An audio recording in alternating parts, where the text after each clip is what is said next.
Welcome everyone to today's webinar. My name is Matt Baer with Q4Launch and excited that you are joining us for 7 strategies to increase traffic to your website. My name again is Matt Baer. I'm the founder of Q4Launch. Excited you're along for the ride with us.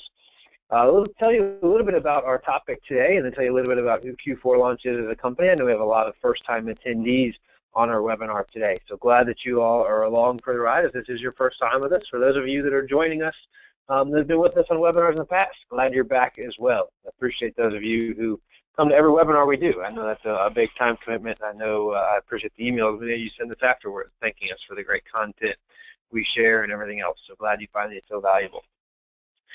Today's topic comes out of my experience being in internet marketing for about 15 years now. I ran an e-commerce company for 7 years, and then the last 8 years with Q4Launch, focusing on destination travel marketing and working with some of the best lodging properties and really cool destinations around the world. So going to be sharing with you some of the things that we have found to be most successful as we as a company have gone about doing this for so many of the companies we work with all over the world, and sharing some of those strategies with you today to hopefully help you drive more traffic to your website if you are in charge of that responsibility. So that's our topic. That's kind of where we're coming from. We're going to give you some really tangible activities. We'll also be recording today's webinar, so we will send out a copy of it a few days from now so that you can catch the recording. We're going to move pretty fast through our time together, and you won't have time probably to take notes on everything you want to, so you'll be able to come back and catch that recording. A little bit about Q4Launch. Again, I kind of referenced that, but Q4Launch is a destination marketing company. We partner with some of the best destinations around the world to market their destination, their city, their property, their campground, whatever it is. We specialize in the travel industry, specifically the lodging side of the travel industry, and work with many, many customers in that realm. So that's who we are. We have customers from Hong Kong to Napa Valley and about everywhere in between, and are excited that you're with us and excited to share some of these strategies with you today. So with that, let's dive in. Again, I talked about the recording being available afterwards, so that'll be for you there. And then we'll use the chat panel today for questions and answers. We have some time at the end for Q&A. So you'll be able to put any questions you have throughout our time together into the chat panel, send those to me, and we'll get all those questions answered at the end of our time together. One last piece of housekeeping. You're going to see me reference a workbook throughout our presentation today. This is a presentation I put together that's also used as a workshop presentation. We speak at about 20 conferences throughout the travel industry every year, and this is one of our most in-demand presentations when we present at those conferences. And when we have a little bit more time, we do it as a 2-hour session and do some workbook. So if you want a copy of the workbook we're referencing, you can email me. My email address you all have. It will also be on the screen again at the end of our time. And you can email me and request a copy of that workbook. But we won't pause to go through that today since we're not doing this as a workshop today. So hopefully that's helpful, clears a few of those things up, and can set you up to get the information you're after from there. Awesome. Well, let's dive straight in here. So as we look at the vacation process, as we talk about increasing traffic to the website, we believe as a company you really have to start by talking about who your customer is. And for most of us, that's the vacationer. You know, most of our customers, we're targeting the vacationer. They're coming for lots of different reasons. They're going lots of different places, but they have a lot of similarities. So we want to start our process today, start our time together today, by talking about the vacationer and really trying to dive inside the mind of the vacationer. In 2011, amongst some other research that we were doing as a company, we came across a research study that was released by Google that said the vacation process is actually a 5-step process. And when you walk through these 5 steps, it's really not rocket science, but we believe it can dramatically change the way you think about marketing to your travelers, your vacationers. The first stage that Google uncovered from their research was the dreaming stage. People are dreaming about the vacation they want to take, where they should go, who they should invite to go with them, all those sort of things. And that's a great time. It's an exciting time. They're all often reminiscing on vacations past and so forth. The next step they enter into is the planning stage. And honestly, this is where the majority of the vacation process is. While it's 5 steps, the highest percentage of time is spent on the planning stage. This is where they're Googling things, they're researching, they're reading TripAdvisor reviews, they're reading blogs, they're asking Google all the questions that they used to ask their travel agent, right? I mean, we all remember the days where everybody booked their travel through travel agents. Now, with so much information at our fingertips, everyone's asking those same questions, but they're asking Google those questions. And that's great because that gives us an opportunity to get in their path. And we're going to talk later on about some marketing strategies specifically to address this planning stage. But with that, we know if we can intersect the guest's life or come into their realm when they're in the planning stage, when they go from planning to booking, if they have discovered us in their planning stage, now they can have the opportunity to make a booking with us in the booking stage. So it's a lot about getting discovered during the planning stage when you're trying to market to travelers. We're going to talk a lot about that today. Unfortunately, a lot of people don't really stop and think about it that way. They're really focused on the booking stage, and their websites or our websites are usually covered with book now or check availability, calls to action, and that's great. But if that's all we have, if that's the only calls to action we have on our websites, and that's where we focus all of our marketing efforts, all of our email efforts, everything wrapped around the booking stage, we've missed the point of being able to get discovered during the planning stage and add value to travelers in the planning stage. So when they get to the booking stage, they're more likely to book with you. So don't wait to start marketing to them until they're in the booking stage. If you have, then you're just hoping that the odds come through and you get that booking. As opposed to getting found and adding value in the planning stage, you increase your likelihood you will be the destination or the campground or whatever chosen when they get to the booking stage. So we'll talk a little bit about that as well. And then the fourth is the experience stage. This is one of the things we love working with the what we call the unique segment of the lodging sector or the boutique segment of the lodging sector. The experience that you all provide to your guests is incredible. Everybody brings their own unique spin to it, their own unique flavor to it.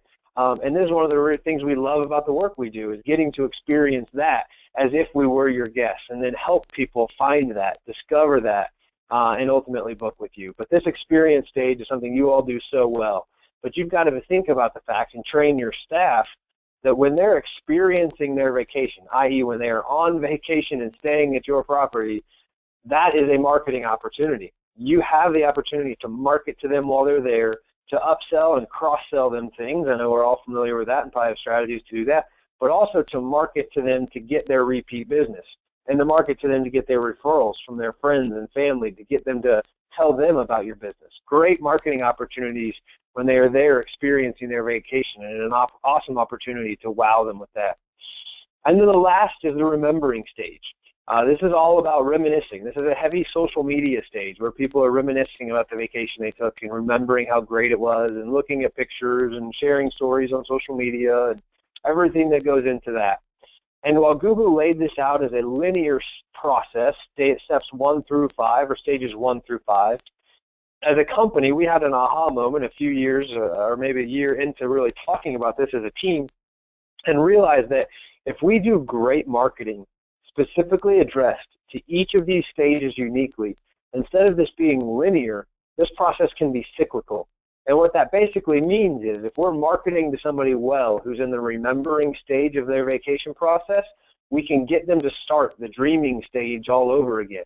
It's not a very far jump from the remembering stage back to the dreaming stage, right? Remembering is thinking about what's past, and dreaming is about thinking about what's coming in the future.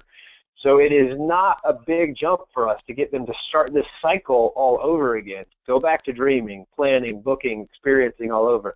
And that's the beauty of how you can use marketing to create repeat customer relationships. And if you don't get anything else from today's webinar, if you signed off after that point alone, that's a huge aha moment, I think, to really hone in on these 5 steps and draw this cycle on a whiteboard in your office or paste it up on a corkboard or something and just say, I'm going to think about these things as I'm planning my marketing strategies this year, and build campaigns, build strategies to address each of these different items independently. And market to guests in those stages. So hopefully that's helpful. Hopefully that lays the framework for the rest of our conversation today as we start the process of actually moving into our 7 strategies that we promised you. So I want you to think about what we just talked about as we move through our 7 strategies here. But strategy number 1, send more email. As a company, we send over 1 million emails a month. A ton of data, a ton of power that comes from that. being able to really hone in and understand what's going on. What are the trends in travel from an email marketing perspective, and diving into that data to help all of our customers do a better job. And we're going to share some of that data with you today. We're also going to talk about some misconceptions that we see people having. But as a whole, email marketing has the #1 ROI of any internet marketing or content marketing medium out there.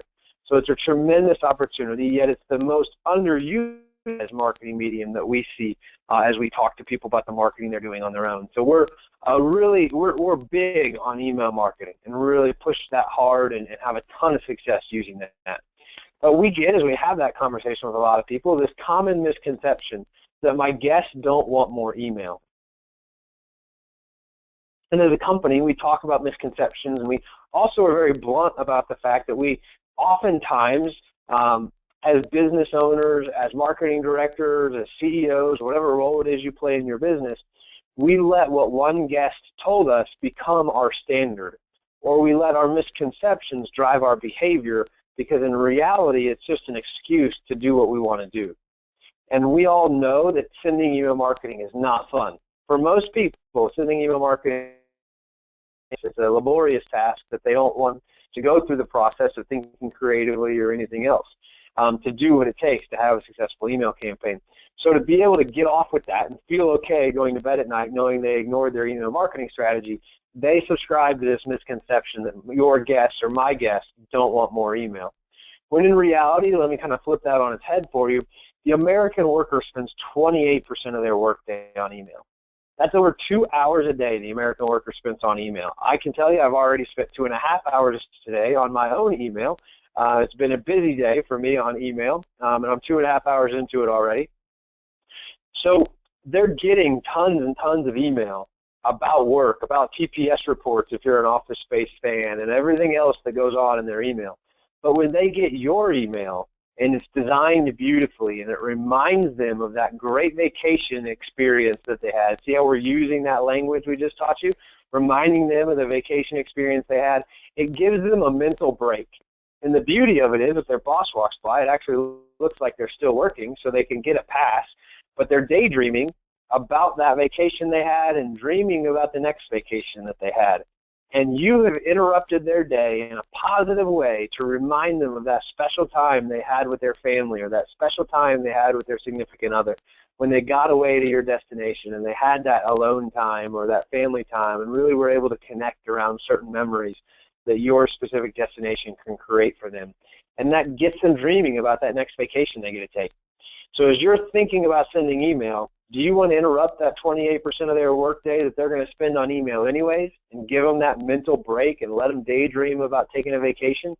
Or do you want to subscribe to that misconception and say, you know what, I don't want to send more email. My guest told me they don't want more email. What they really mean is they don't want more of that email. They don't want more junk. They don't want more spam. But they do want beautiful properties of your destination, beautiful properties of your property, or excuse me, beautiful pictures of your property. Lots of opportunities there to get them to re-engage with you on a regular basis. So when we talk about beautiful email, this is an example, just a quick one of what we think beautiful email looks like. It's high on the visuals. There's great buttons, so it's obvious where you want me to click. Lots of calls to action. This is just a snippet at the top. This is actually a really long email of one of our customers that we send email marketing out for, a little bed and breakfast outside of Washington, D.C. Area. So you've got to put that together, though, with great content, great visuals to make great email marketing that people can really connect with. And as you do that, there will be no other marketing medium you can subscribe to that will drive consistent spikes in traffic like email marketing can for you. This screenshot we have on the screen is an actual screenshot from Google Analytics of actual email marketing traffic for one of our customers. You can see that they routinely average about 100 visits a day. But when we send email marketing campaigns out, that traffic spikes to 500, 600, 700 visits on the day we send email, and a few visits the days after as well. But the point is, your email marketing will drive a ton of people dreaming about a vacation and starting the process of planning their next vacation to come and actually spend money with you, take a vacation with you. And it gives them that break in their day to unplug for a minute and remember that great experience they had last time they stayed with you. And it will be the only marketing medium you can utilize, short of a flash sale like a Groupon or a Living Social, that will drive the type of spike in traffic that we see here from email marketing. It's the only marketing medium that will deliver that for you on a consistent basis. So as we build this strategy, our recommendation is to send emails twice per month. And this is about staying top of mind and giving people a reason to come back and visit you. So remind them of that vacation, tie back into those memories, but tell them what's going on in the area. Tell them about the activities you have planned at your destination. Tell them about the other things happening in your destination, whether there's concerts or music festivals or golf tournaments or sleigh rides or whatever it is. Tell them about those things that are going on, because that will educate them about all there is to do, all the events and happenings in your area, and give them a reason to come visit. A friend of mine just a couple weeks ago, he was out of town. I was like, oh, where'd y'all go? We were texting because I was trying to get together with him, and he took a last-minute trip out of town over the weekend. And he said, we live in Charleston. I didn't, I guess, intro that at the beginning, but our company's based in Charleston, South Carolina. So it's pretty warm here most of the time. And he said, I was dying to find some snow.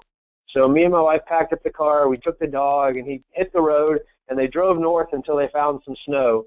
And then they just stayed there for the weekend and kind of camped out and experienced the snow and did all that, which is cool. You know, a lot of you are like, man, the last thing I want to see is some snow. I know there's a lot of us today in very snowy destinations right now. But for somebody who lives in the South, that could be an exciting thing. But had someone sent him an email that week about a property he'd been to in the past, and he vacations in the North Carolina mountains. A lot of us vacation up there because it's kind of a 4 to 5 hour drive from Charleston. He vacations up there all the time.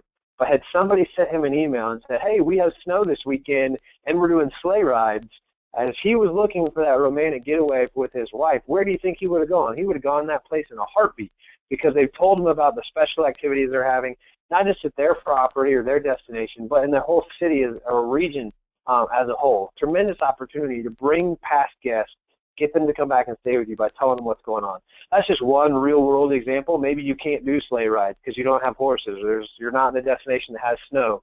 So you can replace that with whatever it is that you do in your destination to attract travelers. But hopefully you get the idea there. The other is to highlight specials and packages. This is a tremendous opportunity to package together a vacation and really have that whole experience as one. I took a group of friends this last summer. I think it was late summer, September maybe, and a whole bunch of us went up to a campground in the same North Carolina mountains. It's like I said, we vacation up there a lot. And we camped at a place because they had tubing in the Saluda River right there. Campground, beautiful campground, lots of activities. You could get in the river and tube right from there. And we did all that because it was this whole experience, and we researched it all, and we put it all together in the planning stage of our vacation. But the mistake that campground made was they had no specific package where it was like, hey, here's your package for the weekend. Come, here's your campsite, you're going to go tubing, you're going to go for a hike over here, you're going to do these things.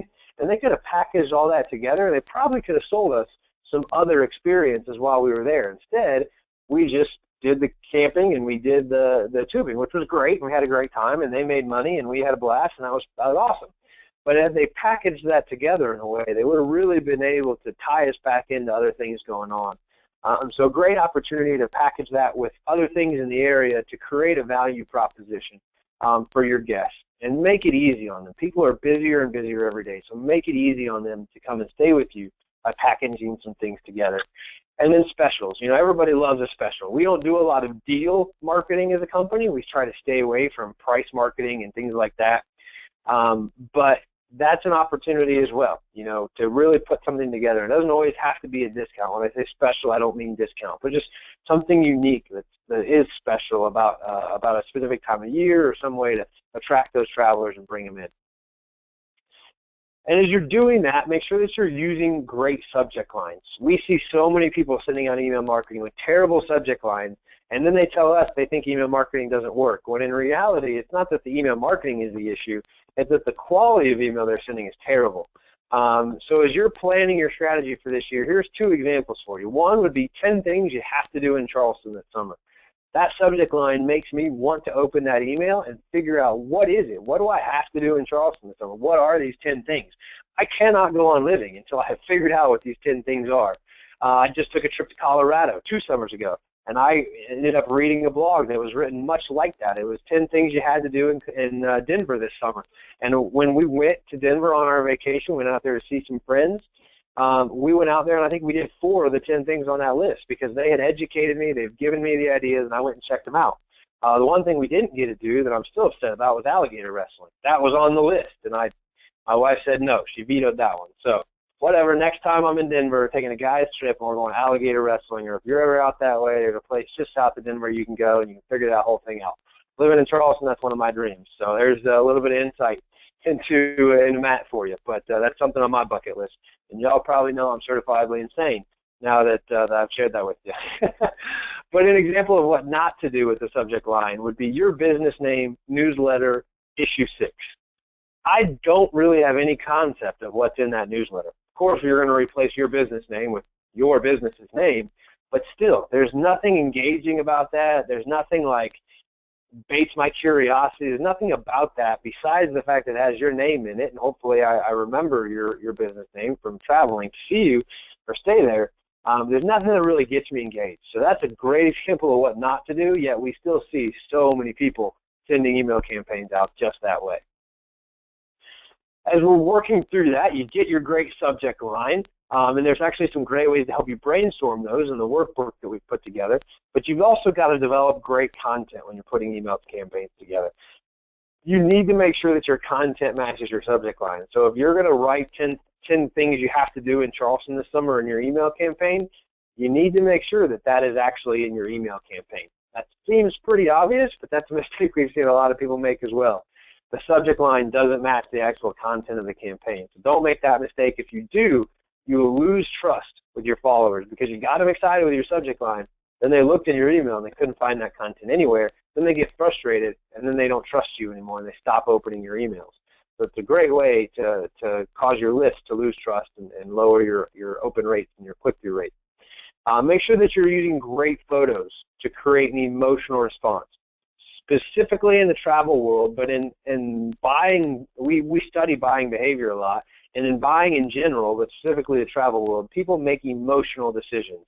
This is really an emotional experience that they're having with us taking a vacation. So you need to be thinking about the photography you have or getting photography, whether that's professional photography or stock photography, that will create an emotional response for people, and building your marketing from the photo first and then building the rest of the content to support that. Make sure you're using calls to action or buttons to drive clicks. We see a lot of people just sending huge blocks of text and email with no call to action, no buttons. It's not easy to see where you want me to click. So make sure you're doing that. Make sure you're using buttons and calls to action to drive clicks. That will really increase your click-through rate. And then the last tip for great content here, link everything. Headlines, images, read more. Consumers learn differently. Some are very visual. They will look at pictures all day long. And more people are leaning this way, so you need to make sure your photos are linked. They will try to click on a picture. If it's not linked, you've lost that click. Other people are very text-driven. They want to read to learn. So they're going to read whatever's in your email campaign, and when they're done reading it, they're going to click a read more button. Or they're going to read your headline, and they're going to click on that. So you need to make sure all that is linked, because that's how you're going to capture the highest number of clicks with your content. And then expect to see results and don't give up. One of the things we see oftentimes, we do analytics analysis as a free service just to support the industry.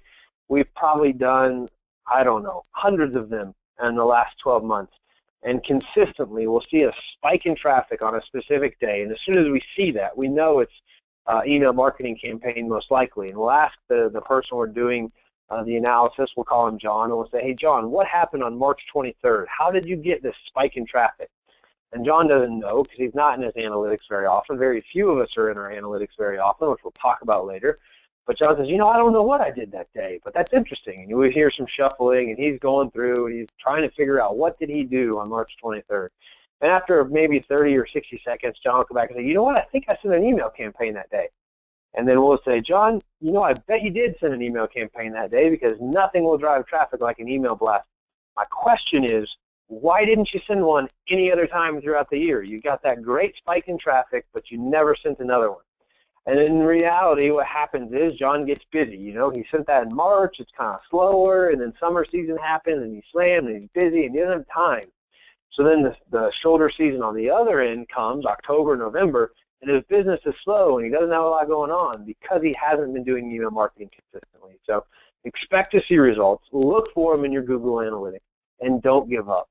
And then as far as how much traffic should you be expecting to get from email marketing, because that's ultimately what we're talking about today, we believe you should be expecting to get about 8% of your database to click through in any given month. And we come to that number because that's what we accomplish, but that is a 4% click-through rate and then sending 2 campaigns per month. So 2 times 4 gives us our 8% number.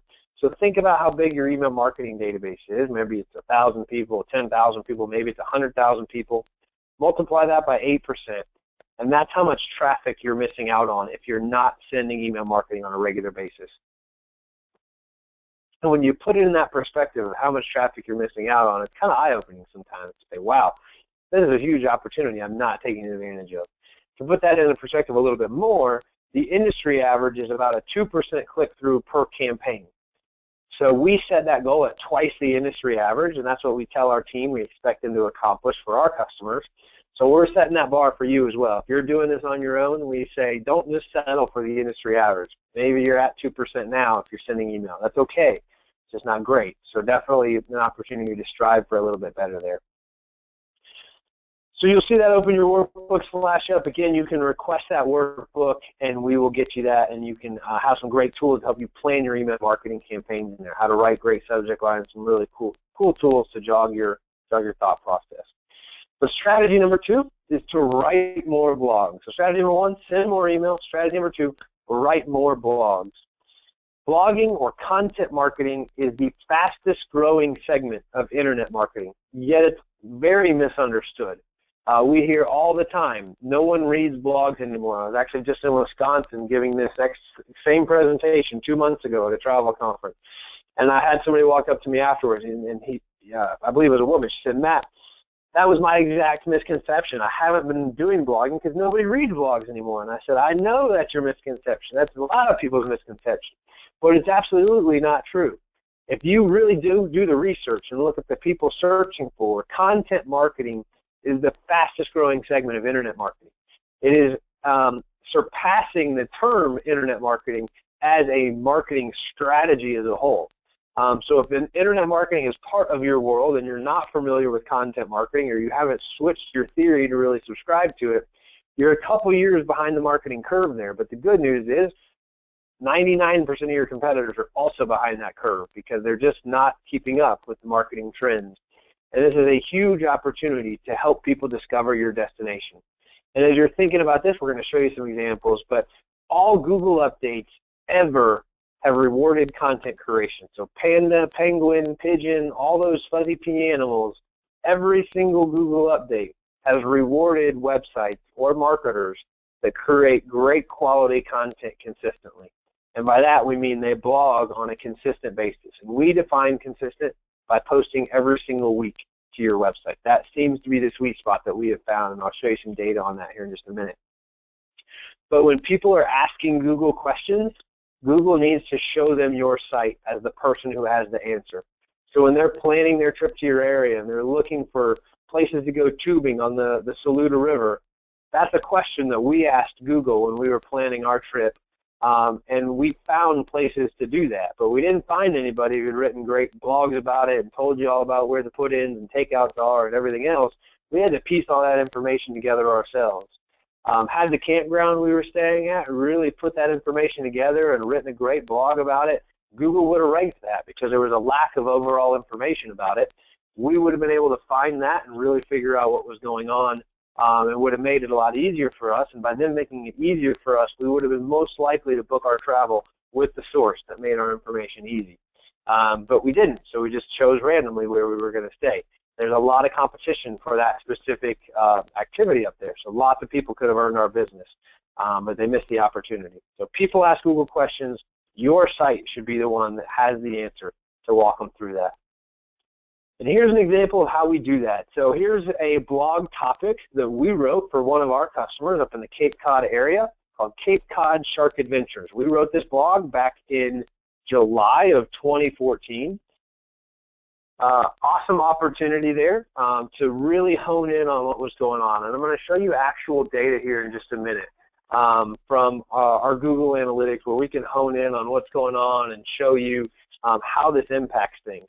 But we wrote this blog, and it is still bringing traffic to our customer site every single day. So tremendous opportunity. And here's what that looks like. In the month of July alone of this year, that blog drove 781 visits to our customer's website. So 781 visits from that specific search term to our customer's website. Up to that point, it had driven 1,496 visits for the year as a whole. And all blogs for the entire year, all the blogs we had written for this customer drove 2,919 visits to their website just in the month of July. So take that for a minute, really think about what I'm saying. 2,919 travelers discovered our customer on Cape Cod when they were planning their trip to Cape Cod in the month of July by searching something and landing on the blog that we had written for them. That is a huge number when you really break it down and think about it. 2,919 people that now know you exist and have the opportunity to book with you that had no idea you existed before, and that was a significant way to increase revenue. So let's dive in and look at what makes a blog post get ranked. What are the 7 elements of great blog posts? The first is to start with a keyword or phrase in mind and repeat it 3 to 4 times throughout your blog post. So in ours, that was Cape Cod Shark Adventures, and that one I just showed you. Write 500 to 700 words. We've found that that's the sweet spot Google really likes to see when they get ranked. So every blog post needs to be 500 to 700 words. See a lot of companies who are trying to do blogging, but they're falling short on their word count, and that's why they're not seeing success. Make sure you include an image or two. And that image needs, of course, to be relevant to what you're writing about, but use that image well to break up the white space and break up kind of the text you have written, so it's not this huge block of text. Use 2 internal and 2 external links. What that means is you need to be linking to 2 other pages on your own website and linking external as well to 2 other pages on the web somewhere. People don't want to, or excuse me, Google doesn't want to see your website as a dead end. Google doesn't like dead ends on the web. It's all, hence the name, web. It's all supposed to be connected. So if you have a lot of blog posts on your site and you're refusing to link out to other pages, other websites, those are dead ends. And Google's less likely to rank that because they think you're breaking the whole design of the web by being selfish and not linking out. Now, I don't mean link to all your competitors, of course, right? But put links to other places that are relevant, that will be helpful for the people reading your content, and let Google see that you're being a good member of the web community and linking out. Use white space appropriately. There's nothing worse than landing on a and there's no white space, there's no images, and it's just this huge block of text, and it's totally overwhelming. That will turn people off faster than anything else you can do and make them bounce and not actually stay on your page. And then once you've done all the work of creating this great blog post, make sure that you share it all over. Social media, other blogs, cocktail hours you go to, campfire discussions, whatever. Tell everybody you can about the great content that you're writing. You never know how that conversation is going to lead to somebody discovering your property through the blog that you wrote. And then probably most importantly is post weekly. We talk to a lot of people that blog on a regular basis or think they're blogging on a regular basis, but then they give up because they're either not posting weekly or they're not posting long enough, and they give up because they're not seeing the results they expected to see. And I'm going to dive into that here on our next slide, but it is going to, you should expect to see results in 3 to 6 months because it's going to take 3 to 6 months for that to happen. Google doesn't reward you for your blogging efforts overnight.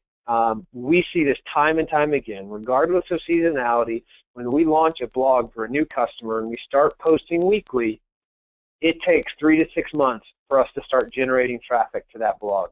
Google basically ignores all of our hard work for the first 3 to 6 months, and we believe that's because they know most people are not willing to stick something out that's not working. People's horizon is not long enough to say, I'm going to do this for 6 months. I know I'm not going to see any results, but I'm going to stick with it anyways. But we've been on the other side of that. I can tell you the second 6 months is a huge value, and the second year is an even bigger value from a content perspective. But most people will quit within the first 6 months because they don't see the immediate return. And we see the same graph time and time again. 3 months in, nothing. Fourth month, we see a little bit of traffic. Fifth month, a little bit of traffic. Sixth month, a little bit more. And then the seventh month, it really starts taking off. And then that second year, it grows even more significantly from there. But if you give up in the first 3 to 6 months, or you fall off of that weekly posting frequency, you will not see the results we've been talking about here today. So you've got to be willing to commit to that weekly frequency, or you'll fall behind. Strategy number 3 is to use social media to stay top of mind. Our blogging and our email marketing strategies, number 1 and number 2, spend a lot of time on those. We have to move a little bit faster on these next few here, but use social media to stay top of mind. One of the biggest issues that we see, I'm going to go off script here a little bit, but as we travel around and we speak at all these conferences and we talk to people about where they're investing time and money into their marketing, when we ask people who has an active Facebook page, in a room full of people, I was just in Austin speaking at a conference a week and a half ago, and I asked this very question to a room full of people, and almost everybody in the room raised their hand. When I asked that question about email marketing, only about 10% of people raised their hand. So the problem with that is we see the majority of people invest the majority of their marketing time into social media marketing, yet it is the marketing medium that provides the lowest return on investment. And on the flip side, people invest the least amount of time into email marketing, and it's the marketing medium that provides the highest ROI. So it's a problem when we're doing our own marketing and we're investing the majority of our resources into the medium with the lowest ROI and the least amount of resources into the medium with the highest ROI. That tells us that our strategies are a little upside down. That's why we share that with you. Try to flip that over and say, social media needs to be a part of your marketing strategy, but it shouldn't be your primary marketing strategy. It should have a role, but it should be a much smaller role than it probably has today as a percentage of your overall investment. So our misconception here probably needs to be updated to something more like what I just said, and that's that social media is the most important marketing medium. But our misconception here is that no one cares that I'm drinking coffee today. We hear that a lot as well, and you are absolutely right. Nobody cares you're drinking coffee today. I've got a newborn baby in my house, so I'm drinking coffee all day, every day, just to kind of keep up because I'm not sleeping a ton at night. But I'm not posting that on social media. I'm using social media to tell things that are more relevant and share stories that are more relevant for people. So if that's what you're posting and that's what you think social media is about, you're missing an opportunity there. You really need to be flipping that around and focus more on things that add value to people and that are more engaging for people.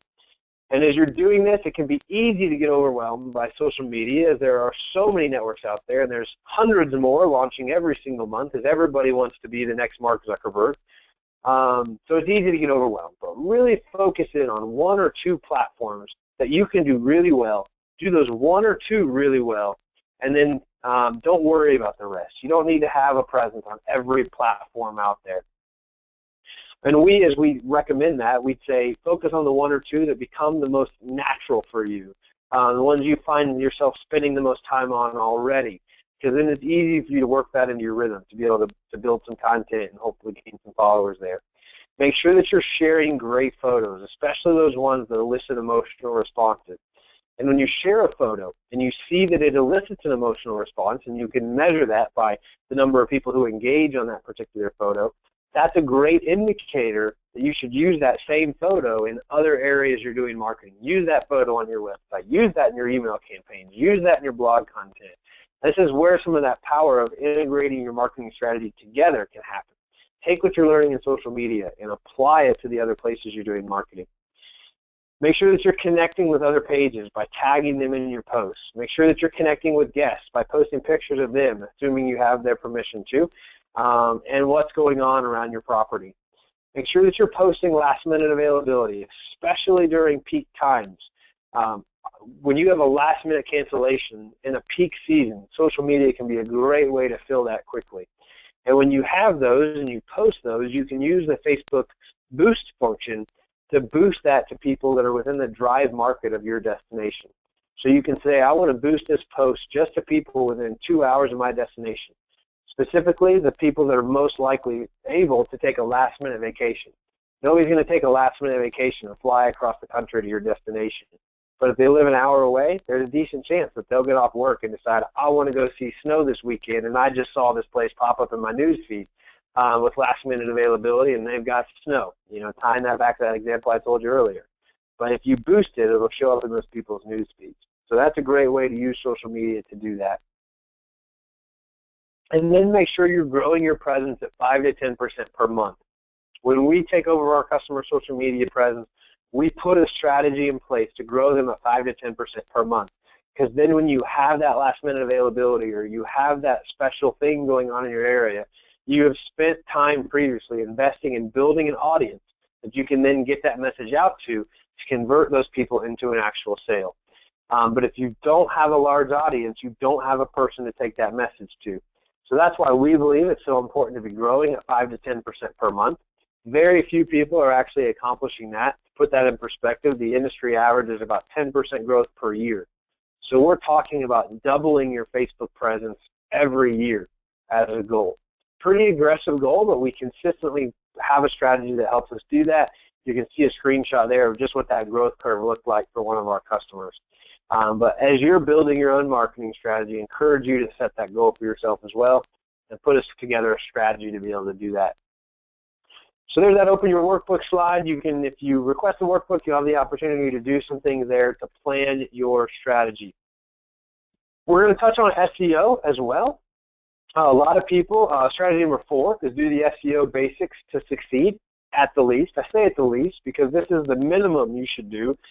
We recommend doing SEO on top of this, but it depends on how competitive your destination is and some other factors. But you have to do this at least to succeed. From there, you probably need to be thinking about some other strategies as well. A lot of people are saying SEO is dead, and in reality, it's not. It's just that SEO has changed. It's more time-consuming than it's been in years past. You have to be a little bit smarter. You have to pair your SEO strategy with a great blogging strategy to drive success. If you have an SEO company that's doing work for you and they're not talking to you about the role blogging or content marketing plays as a part of your SEO strategy, they're about 5 years behind the times, and they're still trying to use old-school SEO techniques to drive success for you. So it's got to go hand in hand with your blogging strategy. That's a little bit more of the in-depth side of it.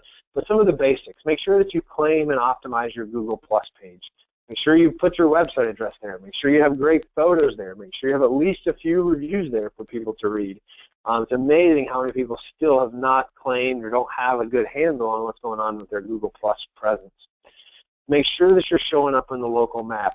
Google's made a lot of changes to this in the last year or so, which makes it more challenging. They've taken it from typically what was a 7-pack. It was called a 7-pack, or there were 7 businesses listed on that map. Now it's typically 3, or it may not be there at all, which means there's a lot less opportunity to show up in that local map.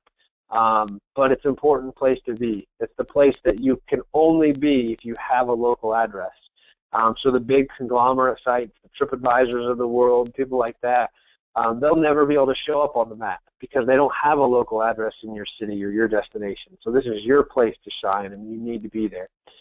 Make sure that your NAT, or your name, address, phone, is uniform across everywhere it's listed on the web. This seems silly, and it honestly frustrates me a little bit, but Google wants to see that exactly the same everywhere it appears for consistency reasons, and it will help you make sure that yours is consistent. It will help you make sure that you're ranking out. So if you've ever used tracking phone numbers in the past, things like that, some of that can kind of has to go away to a certain extent just to make sure that you're pleasing Google. And then if you're down year over year, start blogging. We talk to a lot of people on those analytics analyses that we give away for free that I mentioned, and their organic traffic is down year over year, and they're being told by their marketing agency or they were told by somebody else that that's okay, that's the norm, that's what they should expect. I'm here to tell you that is not okay, and you don't have to settle for that. Our customers saw an average increase from organic search traffic that last year by 25 to 40%.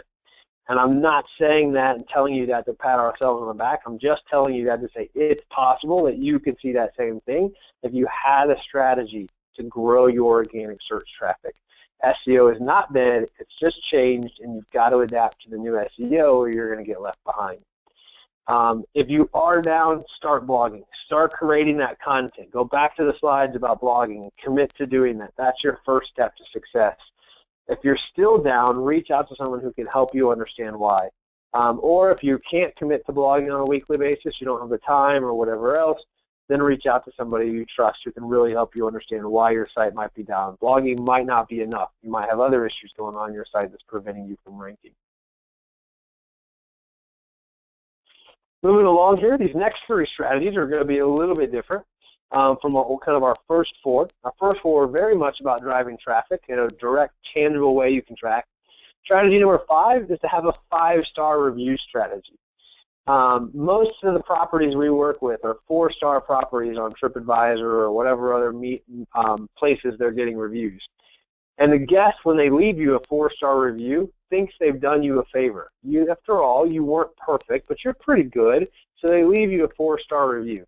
They have no idea that a 4-star review actually hurts you instead of helps you. So they think they've done you a favor when in reality they've hurt you, because now you are that much further away from being a 5-star property. And I don't mean the same 5 stars that people expect when they're going to the Ritz-Carlton. This is about them having a 5-star experience for what they were expecting at your property. So they were not disappointed. They were pleasantly surprised with what they had. They're not expecting the Ritz-Carlton when they come to your property.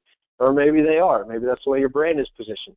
But making sure they've had a great experience and then asking them to leave you a 5-star review. You won't get it if you don't ask for it. So finding a tactful way to ask for a 5-star review and educate them on what that means for your business and the importance of that. But if you're at the top of TripAdvisor, if you're one of the first people that shows up, it will mean huge traffic to your website. Tons of travelers, millions of travelers are using TripAdvisor every month to plan their travel. So if you're at the top of that list, it will be huge traffic for your property. And then find ways to automate that. You can't ask every person who checks out for a 5-star review strategy, but if you have their email, you can automate that through autoresponders. And then don't forget about Google+. As we're building reviews, a lot of people, as we're building a review strategy, a lot of people forget about Google+. But you can't. You've got to make sure you've got some reviews going to that consistently as well to make sure that you're succeeding. So some tools in your workbooks to help you with that. Strategy number 6 is to set goals for each of your areas. It's been said that what gets written gets done, and I absolutely believe that. We subscribe to that as a company. We write down a lot of things. We set a lot of goals as a company and ask our employees to do the same things, because what gets written gets done. It creates accountability. It creates something tangible and trackable. I've talked a lot about goals. We're as a company, a very goal-driven culture, so we've talked a lot about goals throughout the presentation today. I want you to think back through some of those goals we talked about and customize those for your own business and really hone in on what goals are you going to set for yourself. Maybe you've already done that.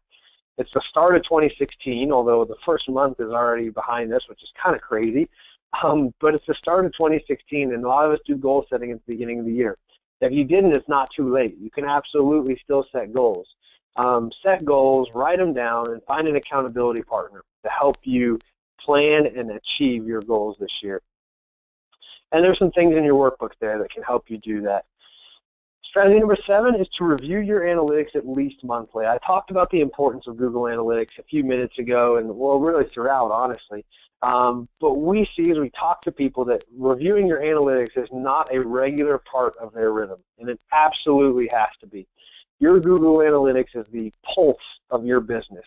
As it goes up and down, so will your business. This is the number of people who are discovering your destination in any given month and are the place where your bookings start. You need to be increasing traffic there because that's the only way you're going to increase business for your property. But you've got to track that. You have to understand what's going on. You have to look at your data and look at it year over year to avoid seasonality. So look at it January 1st through 29th and then say, okay, how does this year compare to the first 29 days of last year from a traffic perspective? Look at the different sources. Where is our traffic coming from? Where have we lost traffic? Did we have traffic last year we don't have this year? Well, if we did, let's figure out what those sources were so that we can figure out how we get that traffic back, or we need to go find it from another source. Otherwise, if we don't and our traffic stays down, our business will be down, our revenue will be down as a result. And then when you're in your analytics, you're giving yourself the data you need to make data-driven decisions. We talked earlier that travelers make emotional buying decisions. And most of us make emotional buying decisions, but what we want you to do is to make a data-driven marketing decision. That's the only way you can know if you're making the right decision, is if you have the data to support it. You've got to have the data. You've got to then make smart decisions using that data. If you're working with a marketing partner to market your destination, they should be leading that conversation for you. Your Google Analytics is kind of sort of the report card of your marketing company. It tells you how good of a job they're doing. So they should be wanting to review that with you. It's kind of like the report card that a kid comes home from school, and if he runs up to mom and says, "Mom, look at my report card, look at my report card," you know homeboy got straight A's. But if he comes in the door and he goes up to his bedroom and he doesn't say anything and he kind of tries to hide all night, you know he didn't get straight A's. You know he's going to be in trouble when mom finds his report card. And in the same way, your marketing agency probably is taking that mentality. If they don't want to talk about it, they're not showing you that data, chances are they're trying to hide something, and the data isn't really going to tell a good story. But if they're excited about that, they're proactive about that, that shows they've got a great report card they want to show you.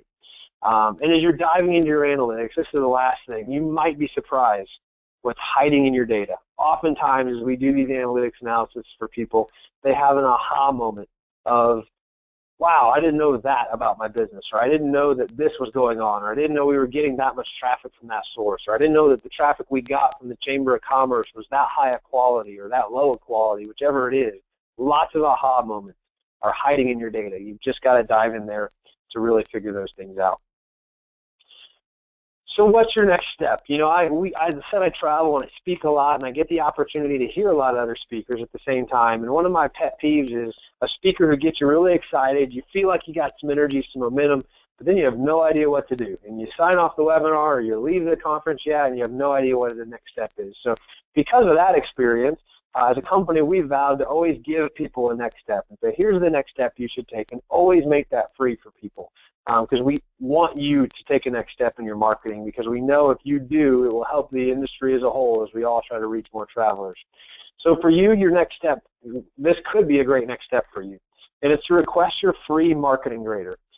We have software that we use, as well as the insightful eyes of our staff, to put our eyes on your marketing and say, on a score of 0 out of 100, how well does your marketing? Does it make the grade? What is your grade, 0 out of 100?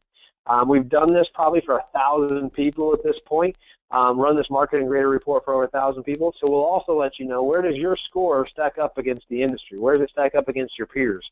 We won't give you any specific names, but we'll just say, hey, this is kind of the average we see for a business like yours for a score. And then most importantly is you'll get action items to make immediate improvements. So for each of the areas we've talked about, you'll get a score, and then you'll get action items and say, okay, here's what we see. Here's your next 5 steps you need to take. And when you take those, we can always rescore it, because then you'll go from maybe your score is 60 and you'll go to a 75 because you took those 5 steps. And then you're at 75, but here's 5 more steps to go from 75 to 80. So it will really help you know what you need to implement in your marketing to get that traction and improve it this year. And then, of course, as we're on the phone reviewing that with you, we'll answer any other specific marketing questions that you have that we may not have answered for you up to that point. So take advantage of that. I'll be sending out an email right after with a link that you can click on to request that marketing grader. Now we're going to spend some time doing questions and answers. I've seen a few of those pop into the chat panel here as we've been moving throughout our time together. But if anybody else has any questions, now is a great time to put those in the chat panel, and I will make sure we get those answered. Before I dive into that, my contact information is there on the screen so that you can see that. If you need anything, please email me, call me. I'm more than happy to help you as you're trying to get your marketing on the road or answer any questions about the presentation today. So write that down and make sure that you have that. Awesome. Let's see what we've got here in our chat panel as far as questions go. A couple questions here. One, you talked about email marketing. What marketing platform do you recommend? Great question. Get that question a lot, actually. There's a couple platforms we recommend. We use one called GetResponse. It's a very robust platform. It's a little bit more built for agencies, so it's probably a lot more functionality and maybe more cost than you would need if you're just doing this for your own property. But MailChimp would be kind of our #1 choice for the marketer who's doing it on their own. Constant Contact would probably be our #3, but it's a distant #3. We're just not as big a fans of that platform. So MailChimp being the #1, but there's thousands of them out there. They all do relatively similar things, but GetResponse and MailChimp are our top two, and then Constant Contact being the third. Thanks for that question. Another question here. You mentioned keyword research and writing blogs on things people are searching for. How do you figure that out? Great question. We use the keyword planner tool that lives inside of Google AdWords. So you have to have a Google AdWords account. You don't actually have to spend money in Google AdWords. You have to have the account. And once you have the account, you can go to the keyword planner tool, and you can put in a keyword, and it will actually tell you the estimated search volume for that keyword, and it will tell you by month. So great way to see, is anybody actually searching for what I think they're searching for? Or you can ask for suggestions based on different websites, and it will give you suggested keywords as well. So great ways to do that. But honestly, that gets a little technical sometimes. The short answer to that question is, if someone is calling you on the phone and asking you a question, or if a guest is asking you a question when they check in or during their stay about things to do in the area, the same question they're asking you, thousands of people are asking Google that question. So when you get a question, be it on the phone or be it from a guest, write the question down, hand that to your marketing team or yourself if you're doing that, and that is a blog topic. If they're asking the question, that's a blog topic you should be writing about. So we tell people, keep a pad of paper by the phone and train your team that answers the phone.